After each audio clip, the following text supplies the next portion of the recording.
আসলে ওইদিকে প্রচন্ড গরম, আমাদের ঠাকুরগাঁ অঞ্চলে গরম, রৌদ্রের মধ্যে মিটিং করতে এসে কয়েকটা রোদে রোদে গলার করে সব বসে গেছে।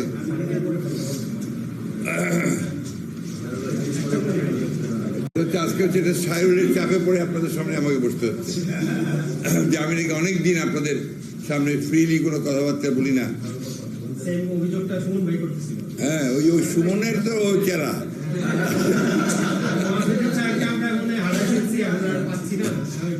আমি তো আস্তে আস্তে হারাই যাব, আমার কাজ হয়ে গেছে না, এখন তো হারিয়ে যেতে হবে, নিয়মটাই হচ্ছে তাই, প্রকৃতি নিয়ম।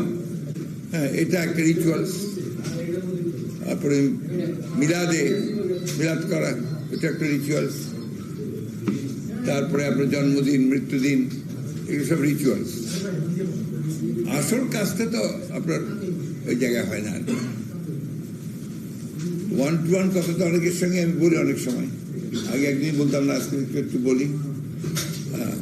তো যখন সুমন কালকে রাত 12টায় ফোন করতেছে, বলে যে একটু অনেকদিন ধরে বসা হয়নি, একটু বসলে কেমন হয়। আমি বুঝতে পারতেছি এটা কেন বলতেছে, কারণ এখন তো আপনার ফোকাল পয়েন্টটা হচ্ছে আপনার এই government, caretaker government, definitely interim government, তাই না? এটা স্বাভাবিক তাদের কথাবার্তা। তারপর দেশে যে সমস্ত আপনার ঘটতেছে, সেই ঘটনাগুলো আসতেছে ফোকাল পয়েন্ট হিসেবে। আমরা তার পেছনে চলে যাবই, কারণ অক্সিলারি ফোর্স হিসাবে আমরা এখন উই আর ওয়ার্কিং নাও। এটাই স্বাভাবিক, এটা অস্বাভাবিক কিছু না। তো বলেন, আমি আপনাদের সাথে কি কথা বলতে পারি? আমি একটু মাঝে মাঝে চা খাবো।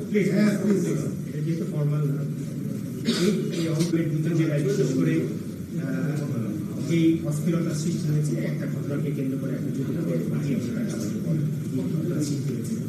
এটা নিয়ে একটা পুরোপুরি অশান্ত হয়ে উঠেছে এবং নানান ধরনের প্রচারণা চালানো হচ্ছে। এটাকে আসলে আপনারা কিভাবে দেখছেন? দীর্ঘদিন থেকে আওয়ামী লীগের আমলে সরকারের কুকি চীন সহ কিছু বিচ্ছিন্নতাবাদী সংগঠনের প্রকাশ কথা দেখেছিলাম, এবং এগুলো রাষ্ট্রীয় মতো এই ধরনের কথাও বলা হয়েছিল। তারপরে এই আসলে আপনারা যে ঘটনাটা ঘটেছে, পুরো প্রথম থেকে না বললে এটা আপনার বলা, পরিষ্কার করে বলা যাবে না। এটা হচ্ছে যে 5ই আগস্টের যে পরিবর্তন, এই পরিবর্তনটা কোনো ছোটোখাটো বিষয় না।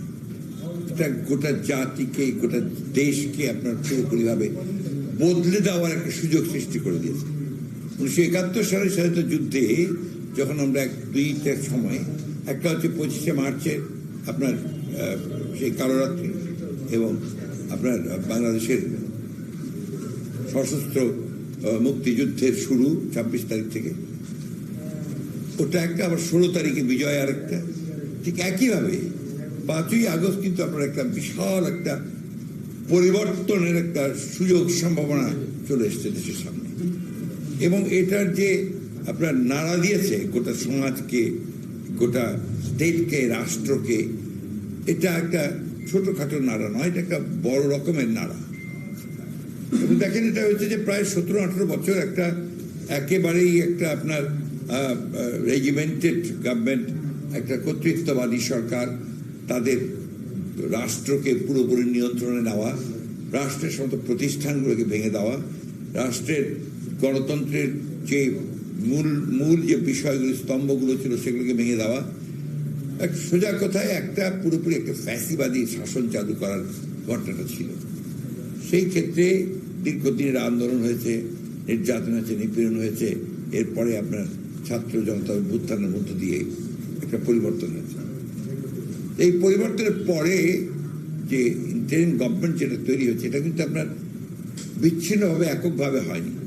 এটা আলোচনার মাধ্যমে, এবং আপনার এখানে আমরা রাজনৈতিক দলগুলো জড়িত ছিলাম, ছাত্ররা জড়িত ছিল, ছাত্রদের নেতারা জড়িত ছিল, সেনাবাহিনী ছিল। আমি খুব পরিষ্কার করেই বলছি, সকলের, এবং রাষ্ট্রপতি ছিলেন, সকলের আলোচনার ভিত্তিতেই কিন্তু আপনার এই গভর্নমেন্ট, কেয়ারটেকার গভর্নমেন্টের প্রধান প্রফেসর ইউনূস সাহেবকে দায়িত্ব দেওয়া হয়েছে। এখন এই গভর্নমেন্ট যে স্ট্রাকচার, যারা এসছেন এখানে, এদের মধ্যে বেশিরভাগই হচ্ছে আপনার টেকনোক্রেটস, ব্যুরোক্রেটস, একাডেমিশিয়ানস, আছেন দুজন ছাত্রনেতা, আর কিছু এনজিওর কিছু কর্মকর্তা। এখানে যেটা সবচেয়ে বড় ল্যাকিং যেটা, সেটা হচ্ছে একটা পলিটিক্যাল যে একটা আপনার বিষয়, সেটা কিন্তু একটু ল্যাকিং আছে। এটা কাভার আপ করা যায় একমাত্র যদি regular time to time political পার্টিগুলোর সঙ্গে যদি আপনার আলোচনা করা যায়, এটা একটা করা যায়। সেটা আপনার খুব বেশি সম্ভবও হচ্ছে না বোধ হয়, আর কিছুটা আপনার কম হচ্ছে। বিষয়টা তো পলিটিক্যাল 100%, তাই না? পরিবর্তনটা পলিটিক্যাল, এর দীর্ঘ আন্দোলনটা পলিটিক্যাল, এর state itself is a political entity, তাই না? তো এখন সেই ক্ষেত্রে ওই জায়গাটা যদি ল্যাকিং হয়, তাহলে আপনার নিঃসন্দেহে কিছু পলিটিক্যাল গ্যাপ থেকে যেতে পারে।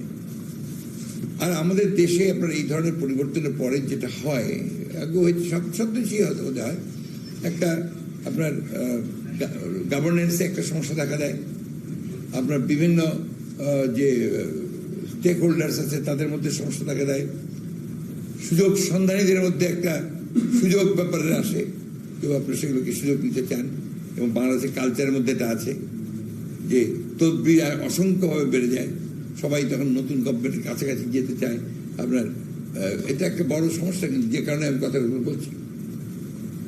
ফলে এত দ্রুত যদি আমরা আশা করি যে গভর্নমেন্ট খুব দ্রুত সুন্দরভাবে রান করবে, একেবারে সঠিকভাবে, তাহলে কিন্তু আমাদের আশা করা ঠিক হবে না। আরেকটা ব্যাপার আছে যে আপনার ফ্যাসিবাদী সরকারের যারা মূল দায়িত্বে ছিলেন, তারা তো ওই দায়িত্বেই রয়ে গেছেন। এখনো তাদের সকলকে ওখান থেকে সরিয়ে আপনার যারা এই পরিবর্তনের পক্ষে বা নিরপেক্ষ লোকজনকে সব জায়গায় বসানো সম্ভব হয়নি। এটা তাদেরও এই যে আপনি কিছুটা অজ্ঞতা আছে, এই বিষয়গুলোতে জানেন না তারা। আর যেহেতু পলিটিক্যাল পার্টিগুলোর সঙ্গে যোগাযোগ কম হচ্ছে, সেই ক্ষেত্রেও তাদের একটা গ্যাপ তৈরি হচ্ছে। ফলে এই জায়গায় একটা সমস্যা আছে। এই সমস্যাগুলো দিয়ে আপনি দেখবেন যে বাংলা এই ঘটনার বিপ্লবের পর থেকেই যা কাণ্ডগুলো শুরু হয়েছে, এই ঘটনাগুলো কিন্তু কোনো বিচ্ছিন্ন ঘটনা নয়, একটার পর একটা দেখবেন আপনি। প্রথমেই দেখেন আপনার আনসারদের ঘটনা, আনসারদের যে আপনার একটা ঘটনা ঘটেছে, এটাকে আমি বিচ্ছিন্ন ঘটনা মনে করি না। এটা একটা পরিকল্পিত ঘটনা, একটা ডিস্টেবিলাইজেশন করা, সরকারকে আপনার একেবারে বিপদগ্রস্ত করে ফেলার। এরপরে আপনার দেখেছেন বিভিন্ন আপনার অ্যাসোসিয়েশন, বিভিন্ন ট্রেডের লোকজনেরা তার দাবি দেওয়া নিয়ে চেষ্টা করেছে একদম অস্থিরতা সৃষ্টি করতে। সর্বোপরি আপনার দুর্ভাগ্যজনকভাবে আপনার যে এই যে আপনার ছাত্রদের আপনার ইউনিভার্সিটিতে যে ঘটনাগুলো ঘটছে, আমি এটাকে বিচ্ছিন্ন ঘটনা মনে করি না। হ্যাঁ হ্যাঁ, যেটাকে বলা হয় যে মব লিঞ্চিং এর ব্যাপারটা আছে, তাই না? এটা বিচ্ছিন্ন মনে করি না। অন্যদিকে আপনার সাম্প্রদায়িক একটা সম্প্রীতি নষ্ট করবার যে প্রচন্ড রকমের একটা প্রক্রিয়া ছিল, এটা এখনো যায়নি, এই চেষ্টাটা চলছে। এর মধ্যে আপনার কিছু পলিটিক্যাল ঘটনাও ঘটেছে। ছাত্র একটা রাজনৈতিক এন্টিটি নিয়ে দাঁড়াচ্ছেন, কিভাবে দাঁড়াচ্ছেন ঠিক পরিষ্কার না। তো এতগুলো ঘটনা কিন্তু আমি ঘটছে। পার্বত্য চট্টগ্রামের ঘটনাটাকে আমি কোনো বিচ্ছিন্ন ঘটনা মনে করি না, এর সঙ্গে অনেক কিছু জড়িত আছে। আপনার এই সুযোগ একটা নেওয়া, শূন্যতার সুযোগ নেওয়া, অন্যদিকে আপনার জিও পলিটিক্সের যে পরিবর্তন এবং যে ঘটনাগুলো ঘটছে মিয়ানমারকে কেন্দ্র করে এবং আশেপাশের এলাকাগুলো, ওইদিকে আপনার ভারতবর্ষের মণিপুরের যে বিদ্রোহ, সবগুলোকে যদি আপনি আনেন জিও পলিটিক্সের এই ঘটনাগুলোকে, তাহলে কিন্তু ভেরি সিগনিফিক্যান্ট আমি মনে করি। সেই না এটাকে বিচ্ছিন্নভাবে দেখে এখনই কোনো কমেন্ট করাটা ঠিক হবে না। তবে আমি মনে করি যে আপনার এটা নিঃসন্দেহে একটা part of destabilising the ruling government, যেটা যার দায়িত্বে তাদেরকে ডিস্ট করা, বাংলাদেশের পলিটিক্সটাকে ডিস্টেবিলাইজ করা। অর্থাৎ এখন যে প্রক্রিয়াটা চলছে আরেকটা অন্যভাবে, যে আপনার সেই যেটাকে যারা বিপ্লব বলছেন, একটা প্রতি বিপ্লবের ঘটনা ঘটানো, আপনার যে সুফল আমরা অর্জন করেছি সুফলটাকে নস্যাৎ করা। সবচেয়ে বড় কথা হচ্ছে যে একটা বিরাজনীতিকরণের প্রক্রিয়াকে শুরু করার চেষ্টা করা। অন্যদিকে আপনার শেখ হাসিনা পার্শ্ববর্তী দেশের থেকে যে সমস্ত কথা বলছেন তা কতটুকু সত্য মিথ্যা আমি জানি না, কিন্তু সেই কথাগুলো কিন্তু এখানে আপনার বড় ইম্প্যাক্ট তৈরি করছে। তো সব মিলিয়ে বিষয়গুলো আপনার খুব কমফোর্টেবল না, একটু আপনার বেশ আনকমফোর্টেবল, এবং সেই বলা যায় যে উদ্বিগ্ন হওয়ার যথেষ্ট কারণ আছে। আর সেই সঙ্গে আমার কাছে মনে হয়েছে যেহেতু এদের অভিজ্ঞতার অভাব আছে রাজনৈতিক প্রবলেমগুলি হ্যান্ডেল করার, তাদের ডিসিশন নিতে দিলেই হচ্ছে, দেরি হচ্ছে, এই দেরি হওয়াতেও প্রবলেম হচ্ছে। যেমন আপনার গতকাল না, আপনার একটা পরশু কবে হয়েছে ঘটনাটা, গতকালই তো হয়, গতকাল মেইন ঘটনাটা করছে আমাকে, আমাদের রাঙামাটির যিনি প্রেসিডেন্ট ছিলেন দীপেন দেওয়ান, উনি আগে আমাদের প্রেসিডেন্ট ছিলেন, এমপি ক্যান্ডিডেট ছিলেন, তিনি আমাকে ফোন করে বললেন যে তার ইমিডিয়েটলি কারফিউ দিতে পারেন, কারফিউ ছাড়া কিন্তু এটাকে কন্ট্রোল করা যাবে না। তখনও কিন্তু আপনার এই রাঙামাটিতে ওটা অতটা ছড়িয়ে পড়েনি। তো আমার যতটুকু আমি যাদেরকে চিনি জানি, খবরটা জানানোর পরে কিন্তু কারফিউ হয়নি, ওই 144 দিয়ে চেষ্টা করেছে, কিন্তু আপনার ঠিক ইফেক্টিভ কন্ট্রোল যেটা সেটা তারা করতে পারেননি, যার ফলে এটাকে আরো স্কেল করেছে। এই যে আপনার দেরি হচ্ছে, এই দেরিটা কিন্তু আপনার ক্ষতির ব্যাপার হচ্ছে। এটা কিন্তু আমি তাদেরকে কোনো দোষারোপ করছি না, কিন্তু যারা দায়িত্বে আছেন, ল অ্যান্ড অর্ডার এবং এগুলোর দায়িত্বে কি করা উচিত, দ্য ব্যুরোক্রেটস মেইনলি, তাদের কিন্তু একটা দায়িত্ব হচ্ছে গভর্নমেন্টকে প্রপারলি অ্যাডভাইস করা। তারা জানাবে যে এই ক্ষেত্রে এই করা উচিত, এই ক্ষেত্রে সিদ্ধান্ত তারা নেবে। আমার কাছে মনে হয় যে এই জায়গায় অনেকটা আপনার গ্যাপ আছে, একটা সামঞ্জস্যের অভাব আছে। এটা হচ্ছে আমি এতগুলো কথা বললাম আপনাদেরকে এই ধারণাটা দেওয়ার জন্য যে আসলে প্রবলেমগুলো ওই জায়গায়, নট দ্যাট যে this government is not serious, এটা খুবই সিরিয়াস, করতে চান, সব কিছু করতে পারেন, কিন্তু কোথাও কোথাও ল্যাকিংগুলোর কারণে ঠিক অত, আর আমাদের অতটা আশা করাও বোধ হয় ঠিক হবে না। যতটুকু হচ্ছে ঠিক আছে, আমরা সহযোগিতা করি, আমরা দেখি, ইতিমধ্যে তারা অনেকগুলো বড় বড় কাজে হাত দিয়েছেন, সেগুলো আমরা দেখি।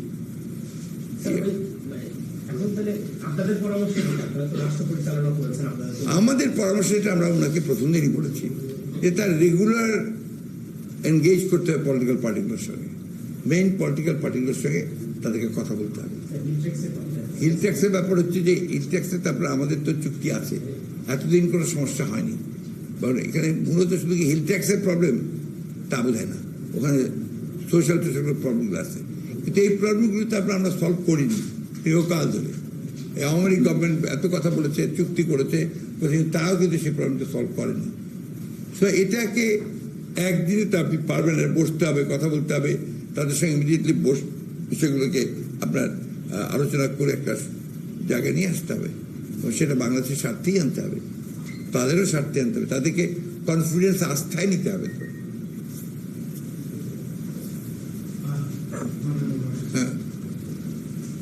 তো এইভাবে আসলে আমরা পেলে মন খুলে কথা বলতে পারি। এই জন্য আপনাকে ধন্যবাদ শুনলাম এবং স্যারের ধন্যবাদ পাই। বিষয়টা হচ্ছে আপনি বলছিলেন যে রাঙামাটির ঘটনা সবকিছু আসলে রাজনৈতিক একটা ব্যাপার থাকে। আমরাও দেখেছি, আমি কিছুদিন আগে আমাদের ক্রাইম রিপোর্টারের সঙ্গে কথা বলছিলাম, উনি বলছিলেন যে ক্রাইম সব জায়গায়, তো ক্রাইম রিপোর্টার আসলে সব জায়গায় যেতে পারে। তখন আমি মানে আড্ডা ইয়েতে বললাম যে পলিটিক্সটা ওই রকম, সব জায়গায় পলিটিক্স, অর্থনীতিকে জাগিয়ে তুলতে হলেও পলিটিক্স লাগে, আবার আইসিসির সেই আন্তর্জাতিক ক্রিকেট সংস্থা কিংবা বাফুফের ফুটবল ফেডারেশন তাদের আন্তর্জাতিক লবিং এর জন্য পলিটিক্স লাগে। এট দ্য সেম টাইম আমরাও কিন্তু মারাত্মক রাজনীতি করবো। মাঝে মাঝে আমরা যদি সিএনজিতে আসি, আমার ক্যামেরা পার্সনের সঙ্গে কথা হয় যে তাড়াতাড়ি মহাসচিব, তখন দেখা গেল যে তারা রাজনীতি নানা আলোচনা শুরু করে। আমরা বলাই যায় যে আমরা জাতিগতভাবে আঞ্চলিকভাবে আমরা প্রচন্ড রাজনীতি লাভ করি। সেরকম এই রাজনীতি প্রবণ একটা দেশে যে কোনো সংকটে, যেমন এই মব জাস্টিস নিয়ে কথা, সেগুলো উত্তরণের জন্য যে কোনো ধরনের ছাত্র রাজনীতি হোক কিংবা যে কোনো ধরনের রাজনীতি নিষিদ্ধ কিংবা বন্ধ করা, সেটা কি উত্তরণের পথ দেবে নাকি অন্য কোনো? না, এটা কিছুতেই সঠিক পথ নয়। রাজনীতিকে দিয়ে মোকাবেলা করতে হয়, মানে তার রাজনীতির মধ্যে দিয়ে যেতে হয়। আর রাজনীতির চর্চাটা দরকার, গণতন্ত্রের চর্চাটা দরকার, ওই জন্যই সুস্থ রাজনীতি তৈরি হয়। আপনার even in China, regimental society, ওরা সবাই রাজনীতি করতে পারে না, কথা বলতে পারে না, ঠিক না? রেজিমেন্টাল সোসাইটি, তো সেটা তো রাজনীতি। That is also politics. চীনের মতো রাজনীতি ওই জায়গাতে আর অন্য কোনো খুব কম দেশে হয়। এভরিথিং তাদের চর্চা হয়, তাদের পার্টিকে ট্রেনিং করা হয়, তাদের আপনার একাডেমি আছে, তাদের বিভিন্ন সেন্টার আছে। অর্থাৎ পলিটিক্স ছাড়া state itself is a political entity. তো এখানে তো আপনার রাজনীতি থাকবেই, ওতে বিভিন্ন ধরনের রাজনীতি থাকবে। এটাকে অ্যাকসেপ্ট করবে। এই রাজনীতিকরণ কোনো অ্যান্সার না। আপনার ঢাকা বিশ্ববিদ্যালয়ে ছাত্র রাজনীতি কয় মাসের জন্য বন্ধ করেছে, অনির্দিষ্টকালের জন্য। এটাকে আমি পুরোপুরি মনে করি এটা একটা খারাপ পদক্ষেপ। কারণ মাথা ব্যথার জন্য মাথা কেটে ফেলে দিতে হবে, এটা কোনো অ্যান্সার নয়। ট্রাই টু সর্ট আউট যখন কোথায় সমস্যাটা কী হচ্ছে সেটাকে আমরা সমাধান করার চেষ্টা করি। রাজনৈতিক যে ছাত্র সংগঠনগুলো আছে তাদের সঙ্গে আলোচনা করে তাদেরকে এটা আমি একমত, রাজনৈতিক দলের লেজুর বৃত্তি করা যাবে না, করা উচিত না। এটাকে আপনার দূরে করার জন্য কী ব্যবস্থা নেওয়া যেতে পারে, কীভাবে কাজ করতে পারে, এটা ছাত্রদের সঙ্গে কথা বলে এই ব্যবস্থাটা হবে। এটা আপনার জোর করে ইম্পোজ করে কি আপনার করা যাবে? তাহলে তো আপনার what is the difference between martial government and this government? আমাকে রাজনীতির মধ্যে থেকে এটাকে রাজনীতি দিয়েই কাজটা করতে হবে। এবং আমি তো মনে করি ছাত্র রাজনীতি যদি সুস্থ না হয় দেশের রাজনীতি সুস্থ হবে না। আর ছাত্র রাজনীতিতে যদি নেতৃত্ব তৈরি না হয় তাহলে জাতীয় নেতৃত্ব তৈরি হবে না।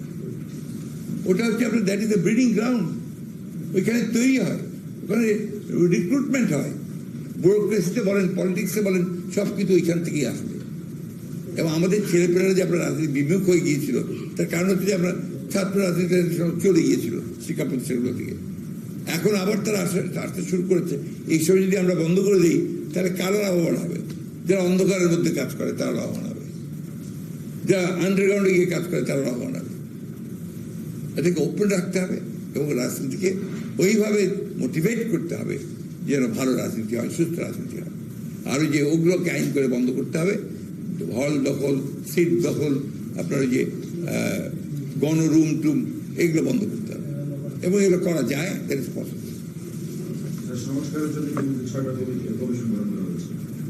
আপনাদের যে প্রত্যাশা নিয়ে আসলে পরিকল্পনা ৫ই আগস্টে বলা বলতে মানে তারা কি আসলে সেই ধরনের সংস্কারের প্রত্যাশা পূরণ করতে পারবেন না? এখন প্রশ্নটা হচ্ছে কি জানেন, এই যে সংস্কার ব্যাপারটা, এটা কি মানুষকে বাদ দিয়ে হবে?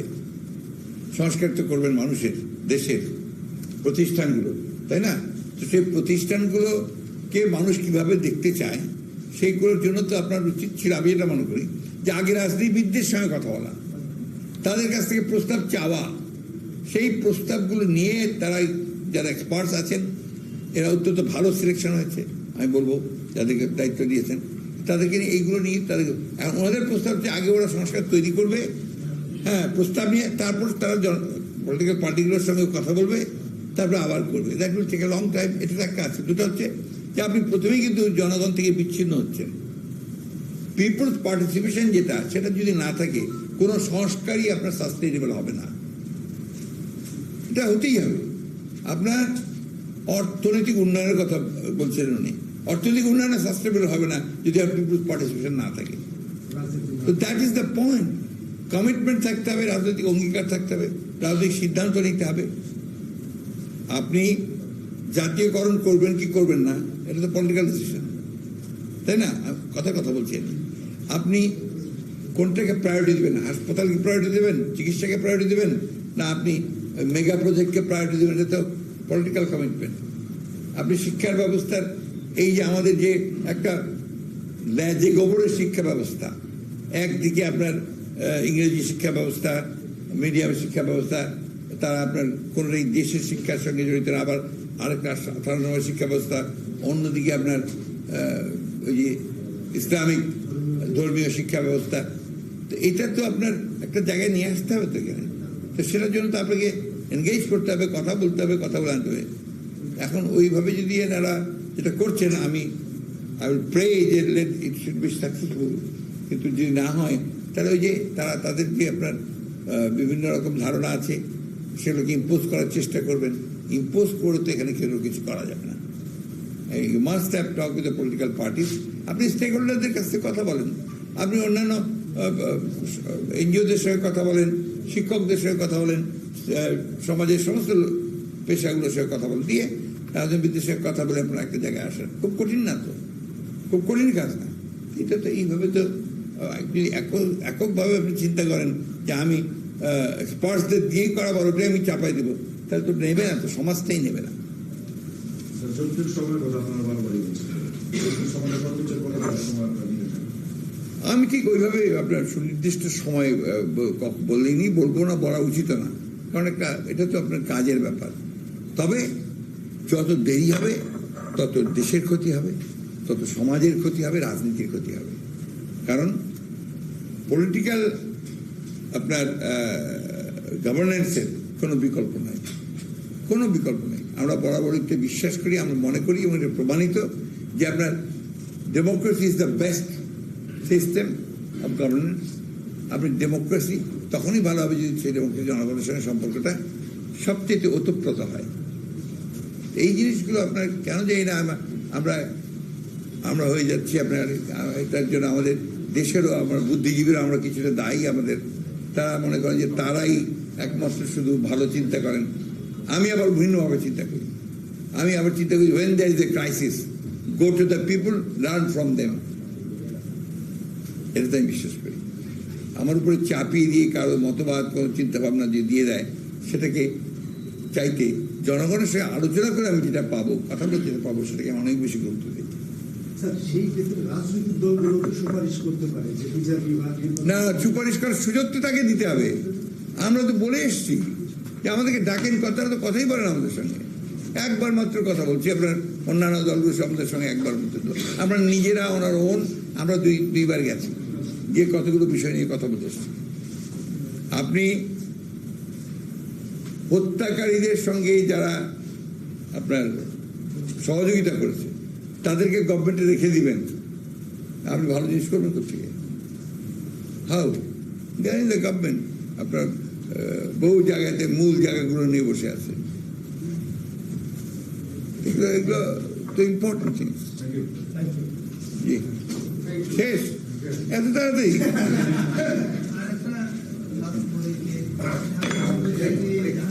আচ্ছা, আরেকটা যে আমি